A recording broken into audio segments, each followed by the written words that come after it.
Welcome back बच्चों। एक बार फिर से आपका स्वागत है मैथ्स की इस क्लास में।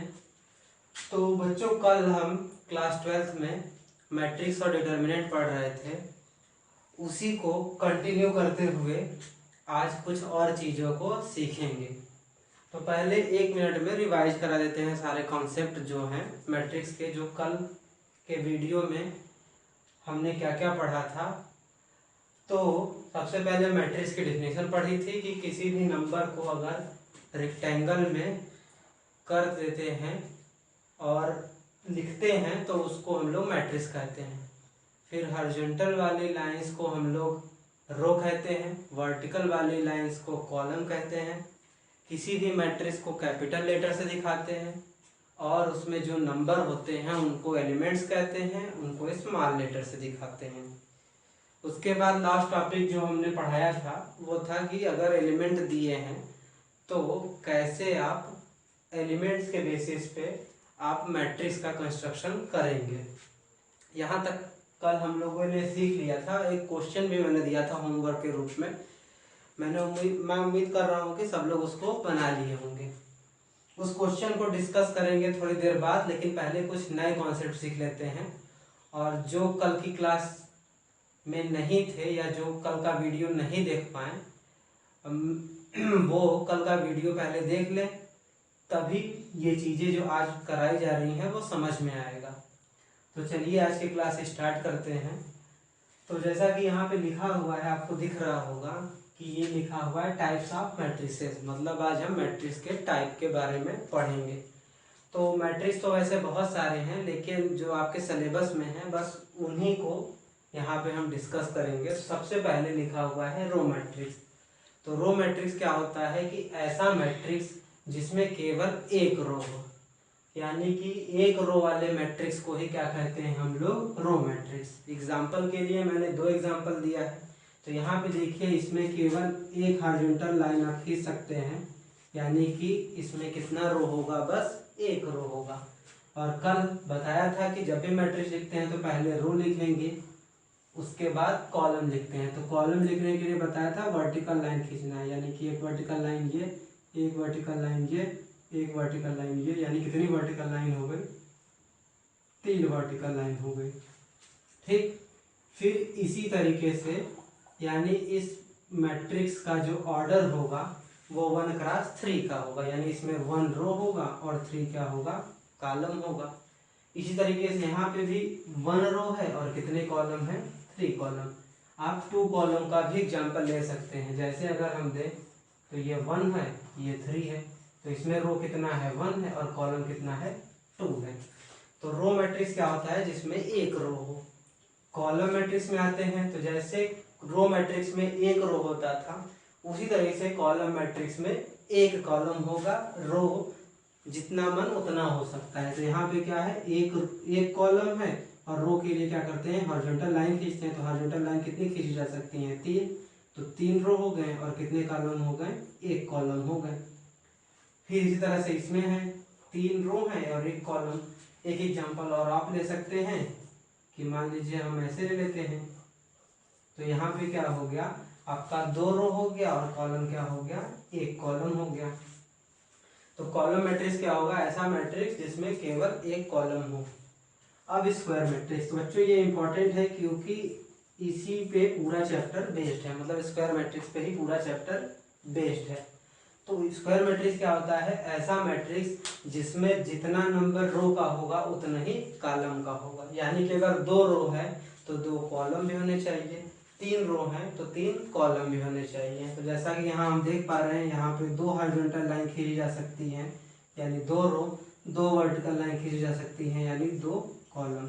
तो ऐसे मैट्रिक्स जिनमें रो और कॉलम दोनों इक्वल होते हैं उनको कहते हैं स्क्वायर मैट्रिक्स। फिर इसी तरीके से यहाँ पे 3 हॉरिजॉन्टल लाइन खींची जा सकती है, यानी 3 रो, 3 वर्टिकल लाइन खींची जा सकती है, यानी 3 कॉलम। तो ऐसे मैट्रिक्स जिनमें रो और कॉलम दोनों बराबर होते हैं उनको कहते हैं स्क्वायर मैट्रिक्स। आगे बढ़ते हैं, डायगोनल मैट्रिक्स।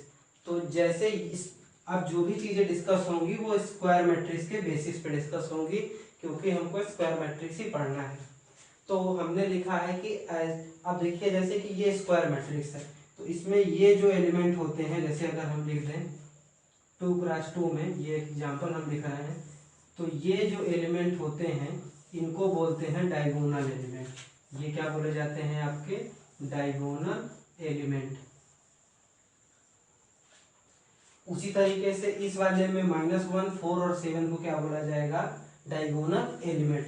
तो ऐसे मैट्रिक्स, वो मैट्रिक्स जिसमें नॉन डायगोनल एलिमेंट, यानी कि इसको, ये दोनों डायगोनल एलिमेंट हो गए, तो ये क्या हो गया? Non diagonal. ये क्या हो गया? Non diagonal.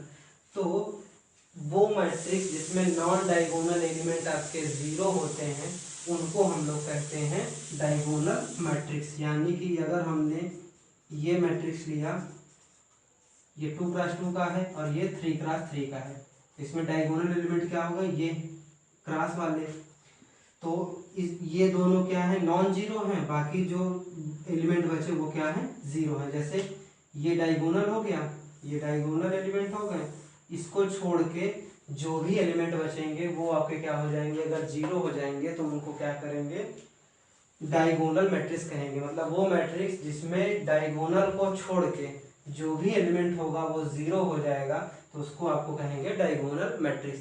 और इसमें डायगोनल का एलिमेंट कुछ भी हो सकता है। तो पहले इतना चीज बच्चों आप लोग नोट कर लीजिए, फिर आगे को प्रोसीड करते हैं।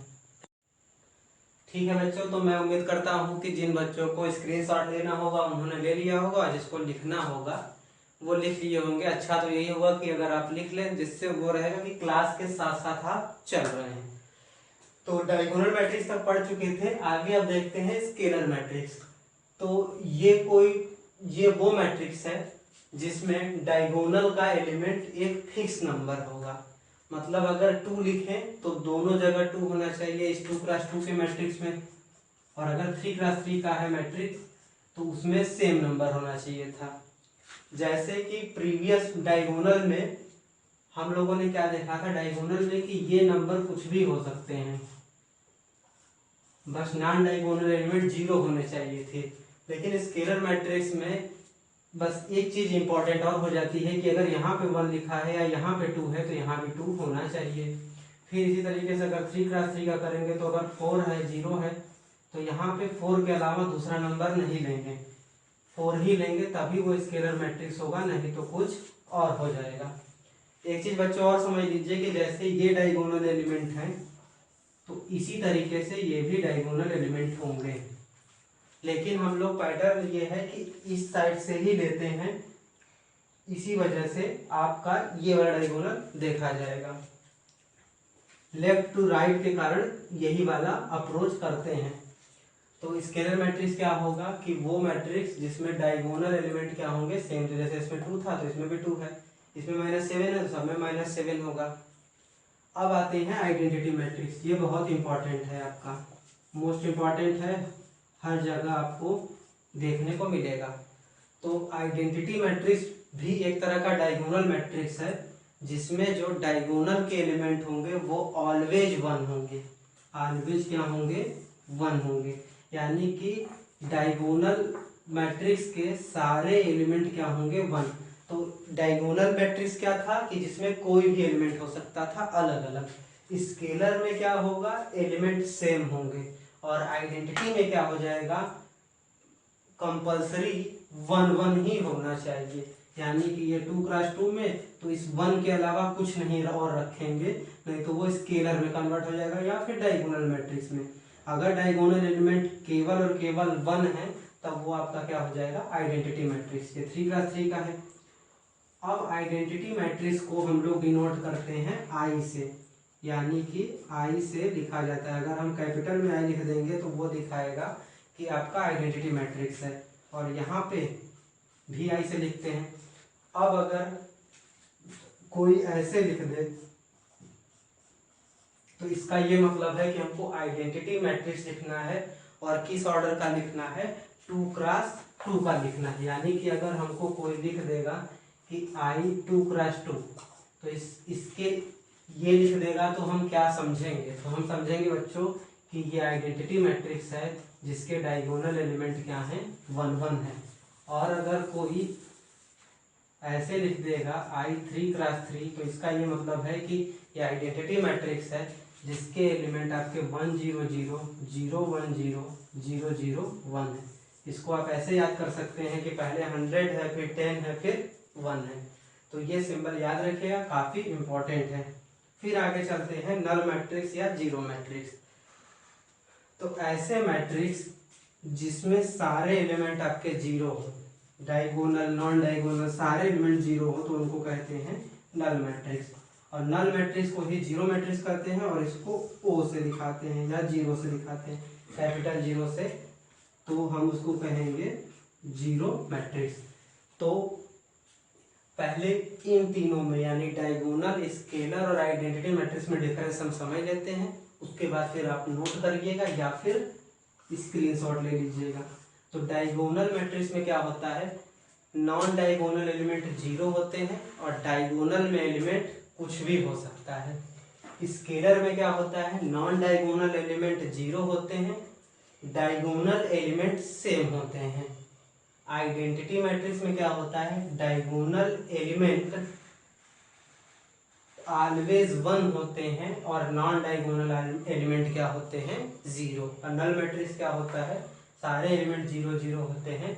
आइडेंटिटी मैट्रिक्स को आई से डिनोट करते हैं और 2×2 का मतलब ये है, 3×3 का मतलब ये है। तो बच्चों इसको लिख लीजिए, फिर आगे कंटिन्यू करते हैं। ठीक है बच्चों, तो टाइप्स ऑफ मैट्रिक्स में हम आगे बढ़ते हैं। अगला जो मैट्रिक्स है वो है इक्वल मैट्रिक्स। तो इक्वल मैट्रिक्स का क्या होता है, मतलब बच्चों इक्वलिटी तभी होगी जब मिनिमम दो चीजें होंगी। यानी इक्वल मैट्रिक्स का कॉन्सेप्ट तभी आएगा जब आप दो मैट्रिक्स लेंगे। तो ये क्या कह रहा है कि ऐसे दो मैट्रिक्स जिनका ऑर्डर यानी कि वो किस दोनों एक ही ऑर्डर के होने चाहिए और दोनों में एलिमेंट भी क्या होने चाहिए, एक ही होने चाहिए। जैसे एक मैट्रिक्स हमने लिया ए, इसका ऑर्डर कितना है 2×2। दूसरा मैट्रिक्स हमने लिया बी, उसका भी ऑर्डर कितना है 2×2। यानी कि जितना रो कॉलम इसमें होगा उतना ही रो कॉलम दूसरे वाले में भी होना चाहिए। ऑर्डर का यही मतलब है। तो पहली कंडीशन फुलफिल हो गई। दूसरा कंडीशन क्या कह रहा है कि जो एलिमेंट होंगे वो सब भी आपस में इक्वल होने चाहिए। जैसे यहाँ पे 2 है तो यहाँ भी क्या होना चाहिए 2 जो कि है, यहाँ पे 3 है तो यहाँ भी क्या होना चाहिए 3, यहाँ पे 4 है तो क्या होना चाहिए 4, यहाँ भी है 7 है तो 7। यानी कि दो मैट्रिक्स इक्वल मैट्रिक्स तभी होंगे जब उनके ऑर्डर के साथ साथ उनमें जो एलिमेंट हैं वो भी क्या हो, इक्वल हो। और जब भी इक्वल मैट्रिक्स होंगे तो हम उसको इस तरह से दिखाएंगे।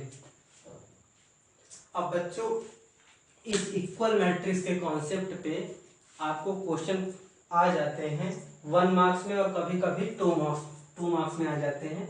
वो डिफिकल्टी के ऊपर डिपेंड करता है कि वो कितने मार्क्स में आएंगे। तो चलिए एक एग्जांपल कर लेते हैं ताकि आप लोग इक्वलिटी ऑफ मैट्रिक्स को सीख लें। तो यहाँ पे क्या करना है, क्वेश्चन आपका क्या कर रहा है कि x, y, z और u हमको पता करना है, जबकि दो मैट्रिक्स दिए हैं, दोनों मैट्रिक्स क्या है, इक्वल है। ये दिया है यानी कि दोनों मैट्रिक्स हमारे क्या हैं, इक्वल हैं। तो हमको पता है इक्वलिटी ऑफ मैट्रिक्स के बारे में पता है कि दो मैट्रिक्स इक्वल तभी होंगे जब उनका ऑर्डर और एलिमेंट दोनों सेम होना चाहिए। तो पहले हम देख लेते हैं कि ऑर्डर दोनों का सेम है कि नहीं। तो यहाँ भी ऑर्डर कितना है 2×2 का है, 2 रो 2 कॉलम, और यहाँ भी कितना है 2×2 का है। यानी आपका ऑर्डर तो सेम है और क्वेश्चन में खुद ही कह रहा है कि दोनों मैट्रिक्स क्या है, इक्वल है। तो यहाँ पे लिखेंगे since both matrix are equal therefore their elements are equal. क्योंकि ये डिफिनीशन में ही है कि अगर मैट्रिक्स इक्वल है तो उनके एलिमेंट भी इक्वल होंगे। तो यानी ये वाला एलिमेंट किसके इक्वल होगा, इस वाले के पहले के, तो इक्वेट कर देते हैं। ये वाला किसके इक्वल होगा, उस वाले के, तो इक्वेट कर देते हैं। ये वाला किसके इक्वल होगा, उस वाले के, तो इक्वेट कर देते हैं। और ये लास्ट वाला किसके इक्वल होगा, लास्ट वाले के, तो इसको इक्वेट कर देते हैं। तो अब बच्चों मैं समझता हूं कि अब यहाँ से आप एक्स वाई जेड और यू की वैल्यू आसानी से बना सकते हैं। चलिए आप लोग अपनी कॉपी में बनाइए और मैच कराइए कि आंसर सही आ रहा है कि नहीं। जल्दी जल्दी यहाँ पे मत देखिए, आप लोग बनाने की कोशिश करिए और मैच कराइए कि आंसर सही आप लोग बना रहे हैं कि नहीं बना पा रहे हैं।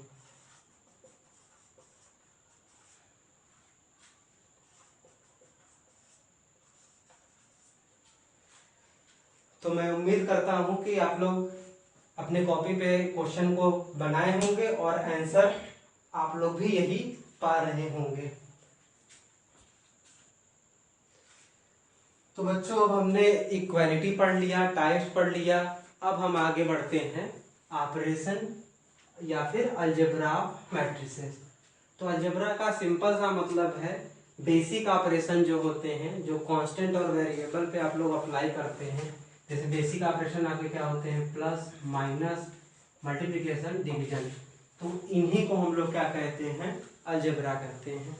तो आइए सीखते हैं। तो सबसे पहले हम सीखते हैं एडिशन ऑफ मैट्रिसेस।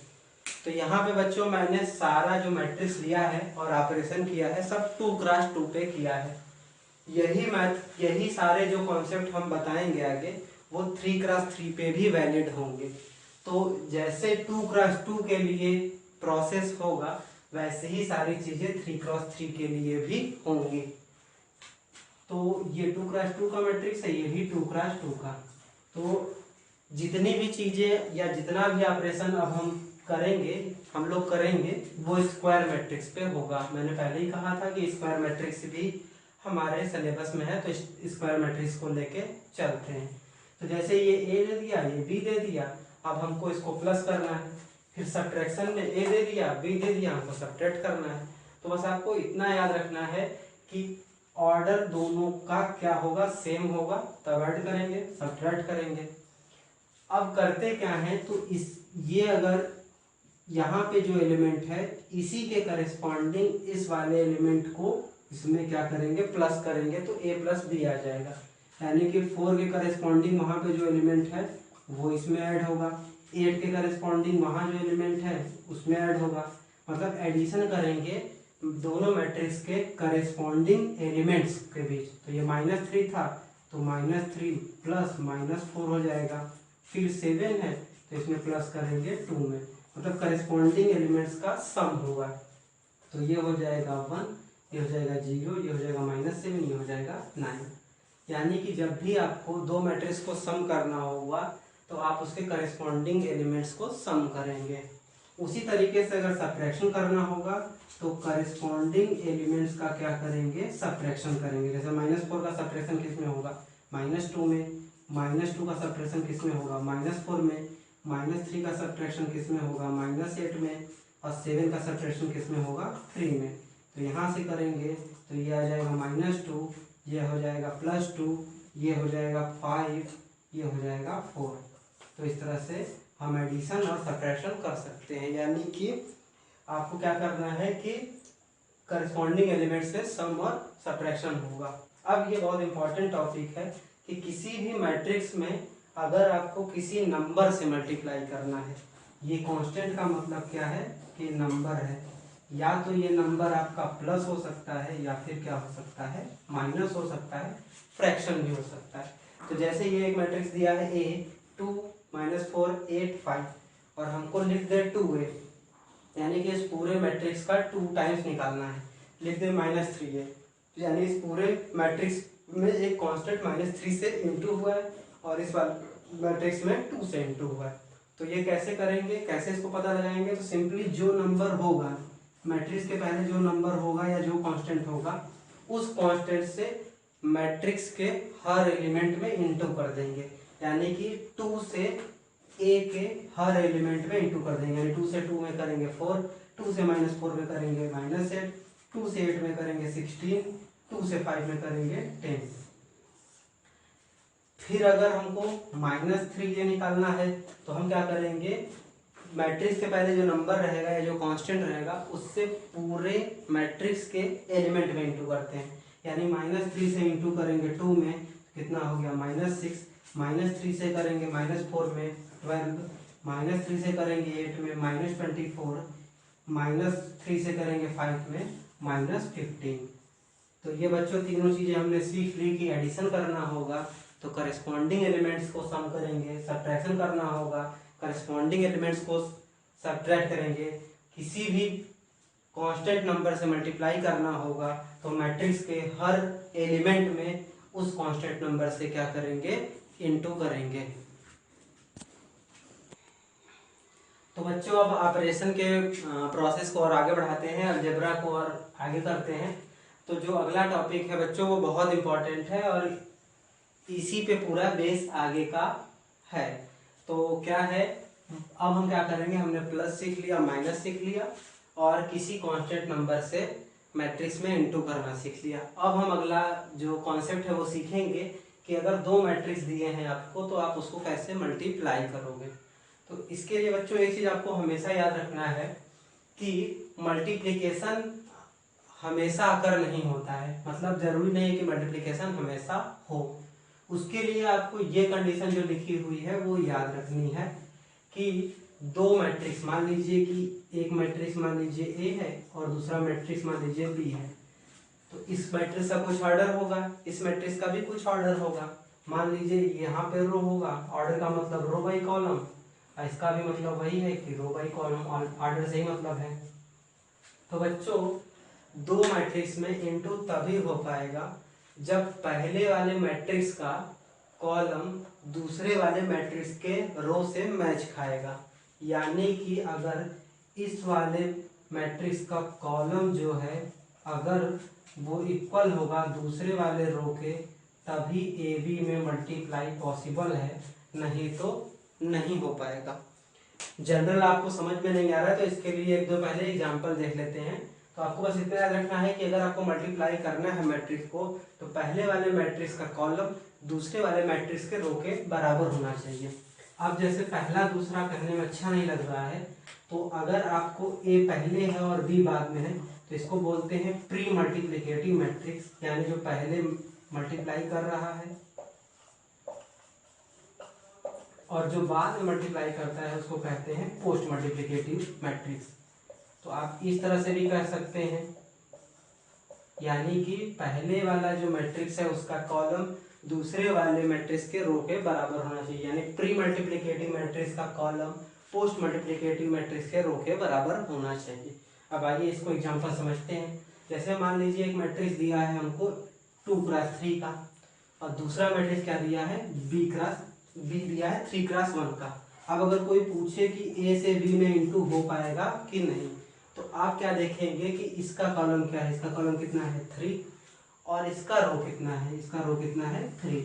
यानी कि प्री मल्टीप्लिकेटिव मैट्रिक्स का कॉलम और पोस्ट मल्टीप्लिकेटिव मैट्रिक्स का रो दोनों आपस में क्या है, बराबर हैं, इसलिए इसका मल्टीप्लिकेशन हो जाएगा।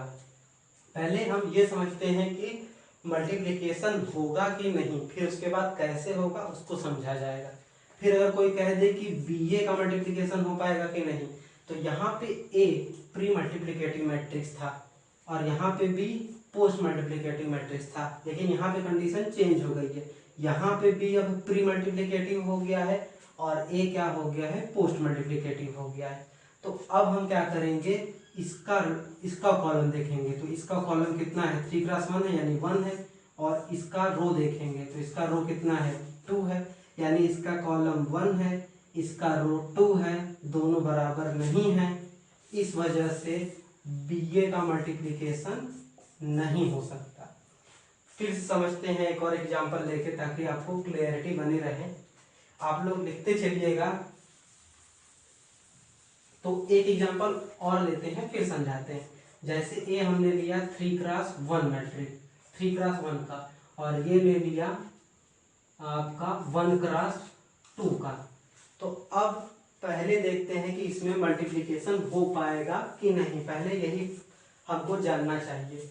तो देखिए अगर हम ए बी बनाते हैं, हम जानना चाहते हैं कि ए बी होगा कि नहीं, तो पहले मैट्रिक्स का कॉलम, तो इसका कॉलम कितना है 1, दूसरे मैट्रिक्स का रो, इसका रो कितना है 1, यानी कि ये दोनों बराबर हैं, यानी ए बी में इंटू हो जाएगा। फिर देखते हैं कि बी ए हो पाएगा कि नहीं। तो इसमें जो है इसका कॉलम देखेंगे, पहले जो मैट्रिक्स रहेगी उसका कॉलम देखते हैं। तो इसका कॉलम कितना है 2, और जो बाद में मैट्रिक्स रहती है उसका रो देखते हैं। तो बाद में मैट्रिक्स है उसका रो कितना है 3, दोनों बराबर नहीं है, इसलिए इसका इंटू नहीं हो पाएगा। यानी कि अगर ये दोनों का मल्टीप्लिकेशन किया जाए तो ए बी का मल्टीप्लिकेशन तो हो जाएगा, लेकिन बी ए का मल्टीप्लिकेशन नहीं हो पाएगा। क्यों? क्योंकि इसमें जो कॉलम है वो इसके रो से मैच नहीं कर रहा है। एक एग्जांपल और ले लेते हैं, फिर उसके बाद क्वेश्चन के थ्रू आपको मल्टीप्लाई करना सिखाते हैं। तो अगर बच्चों अब ये दे दिया जाए कि ए कोई मैट्रिक्स है 2x2 का और बी कोई मैट्रिक्स है 2x2 का, तो अगर कोई पूछे कि ये ए बी बन जाएगा कि नहीं, मतलब ए बी का मल्टीप्लिकेशन होगा कि नहीं, तो आपको याद रखना है कि पहले वाले का कॉलम 2 है, दूसरे वाले का रो 2 है, यानी कि ये पॉसिबल है। फिर अगर हम ये करना चाहें बी ए, तो इसका भी रो कितना, पहले वाले मैट्रिक्स का कॉलम कितना है 2 रो, और दूसरे वाले का रो कितना है 2, ये भी, यानी कि इस केस में दोनों मल्टीप्लिकेशन हो जाएगा। यानी कि अब देखिए ये एक स्पेशल टाइप का मैट्रिक्स है, जस्ट हमने डिफिनेशन में डिस्कस किया था कि जितना रो है उतना ही कॉलम है। तो ऐसे मैट्रिक्स को क्या कहते हैं? Square matrix. यानी कि स्क्वायर मैट्रिक्स में दोनों तरीके से मल्टीप्लिकेशन हो जाएगा, यानी कि ए से बी में भी मल्टीप्लाई कर सकते हैं और बी से ए में। ये ऑलवेज ट्रू होता है स्क्वायर मैट्रिक्स में, लेकिन दोनों स्क्वायर मैट्रिक्स का आर्डर सेम होना चाहिए, तभी ये चीज वैलिड होगी। और मुझे उम्मीद है कि अब आप लोग को मल्टीप्लिकेशन कैसे होगा, कब होगा, ये अब आप क्लियर कर पाएंगे। अगली चीज जो समझते हैं इसी में कि मल्टीप्लाई होने के बाद, जैसे मल्टीप्लिकेशन हमने सीख लिया कि पहले वाले मैट्रिक्स का कॉलम देखेंगे, दूसरे वाले मैट्रिक्स का रो देखेंगे। तो जब ये मल्टीप्लाई हम कर देंगे तो ये भी तो एक मैट्रिक्स ही बनेगा। तो अब इसका आर्डर क्या होगा, तो इस चीज को सीख लेते हैं, फिर उसके बाद आगे बढ़ते हैं।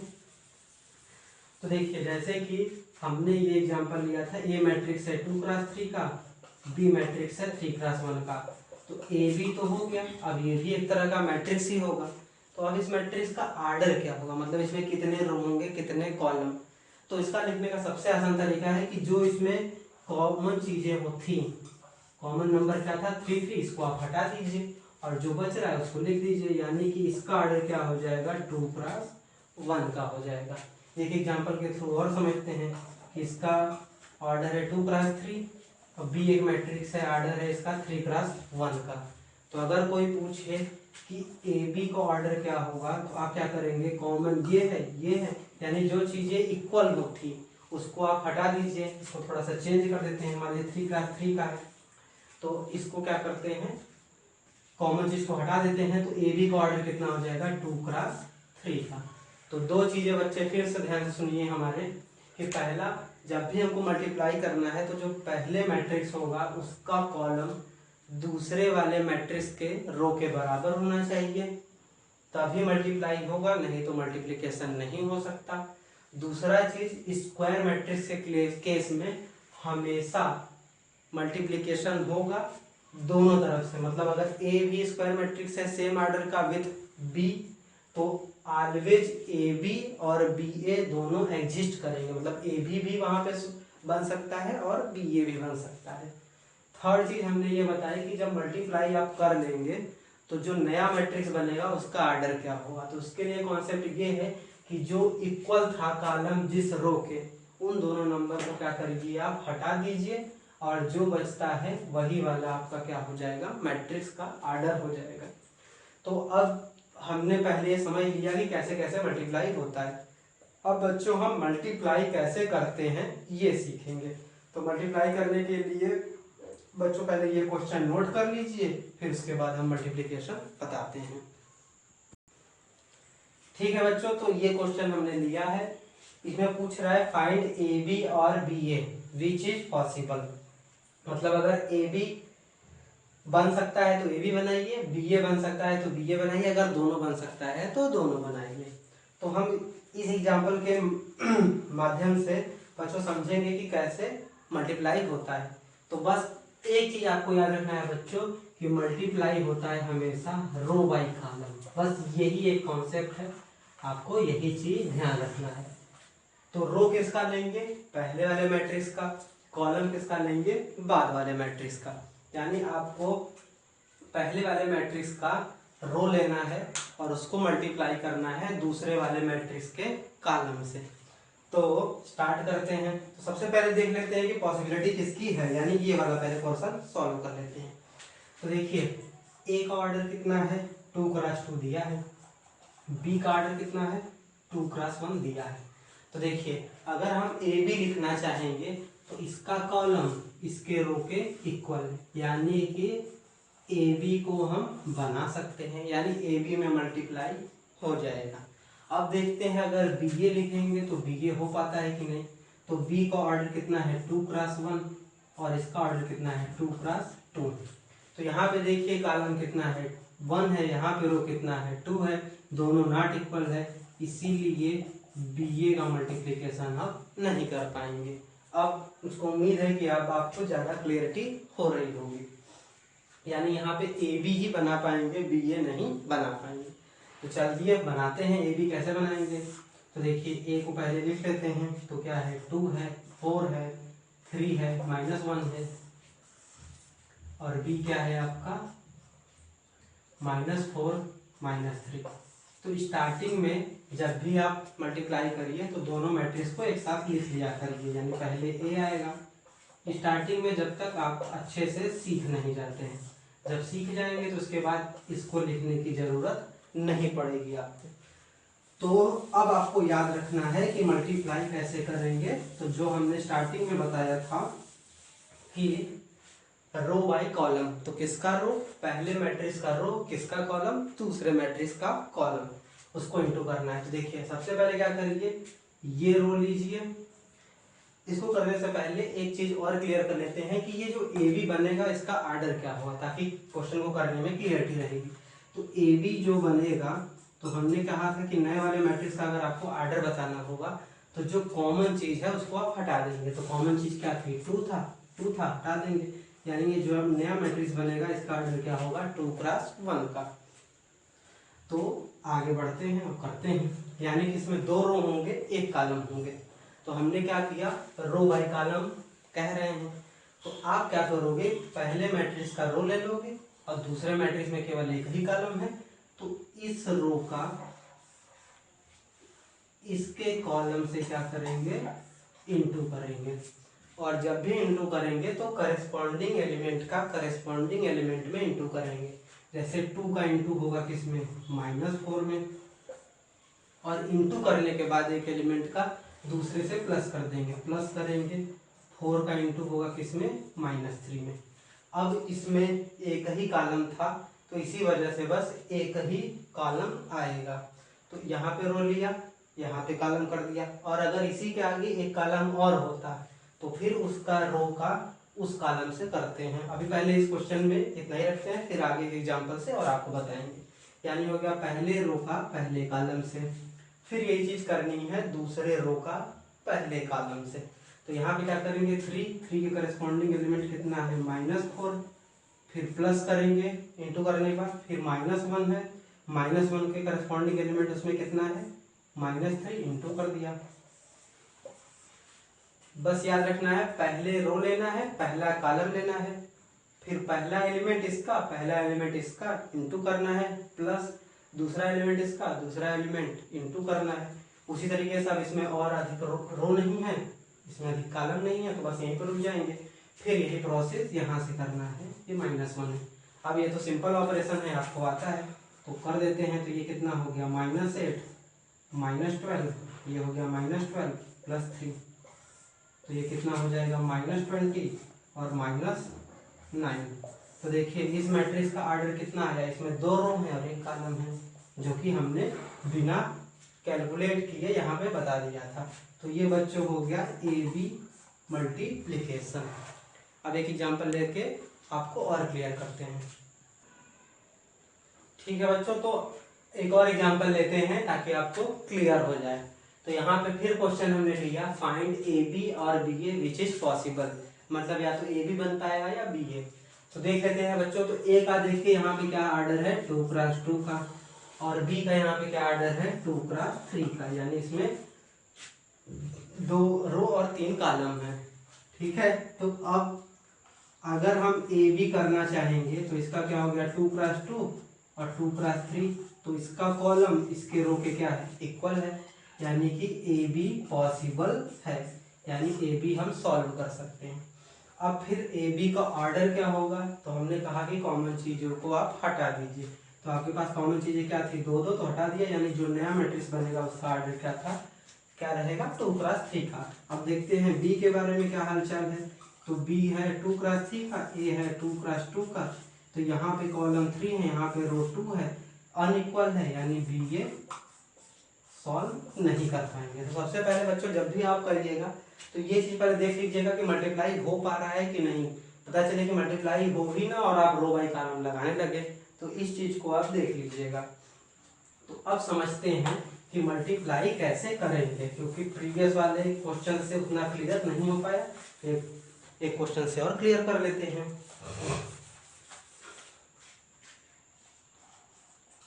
तो हमने कहा था कि ए बी बन जाएगा और ऑर्डर 2x3 का होगा। तो ए बी बनाने के लिए लिख लेते हैं। तो 2 4 -1 3, और यहाँ पे क्या है 2 4 -1 -3 1 -8।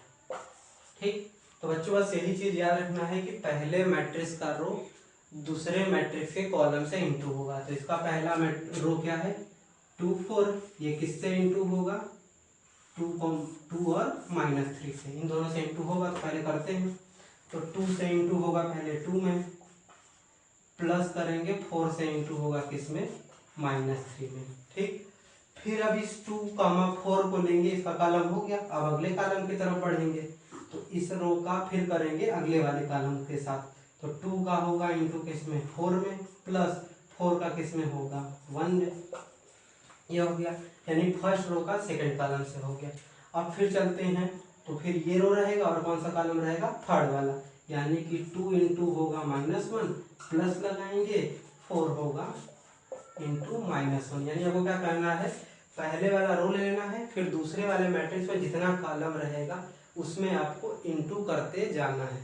फिर यही चीज आपको करना है सेकंड वाले के साथ। तो सेकंड वाले के साथ करेंगे, तो आप क्या करेंगे सेकंड वाला रो हो गया -1, 3, इसका पहले इंटू होगा 2, -3 में, 2 -3 में, तो -1 से होगा आपका इंटू 2 में, 3 से इंटू होगा -3 में। फिर ये कॉलम हो गया। अब इस रो का दूसरे वाले कॉलम में होगा, तो -1 से होगा इंटू 4 में, प्लस 3 से इंटू होगा 1 में। फिर सेकेंड वाले कॉलम में हो गया। अब थर्ड वाले कॉलम में चलते हैं, तो -1 का होगा -1 में, और 3 का होगा -8 में। अब तो कोई कॉलम बचा नहीं है और अब कोई रो भी नहीं है, तो ये हो गया। अब बस इसको सॉल्व कर लेते हैं बच्चों। चलिए अब अपनी कॉपी में सॉल्व करिए, फिर देखिए मैच कराइए कि इतना हमारा आंसर सही है, आप लोग पहुंच पा रहे हैं कि नहीं। चलिए कॉपी में जल्दी करिए।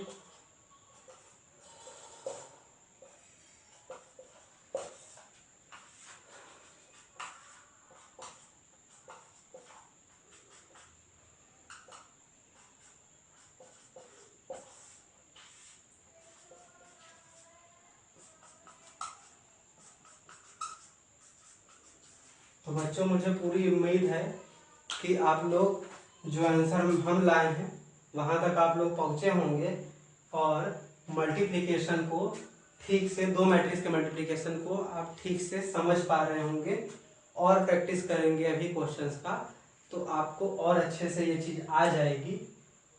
यहाँ से फिर आगे के कॉन्सेप्ट्स को हम लोग नेक्स्ट क्लास में डिस्कस करेंगे। Thank you.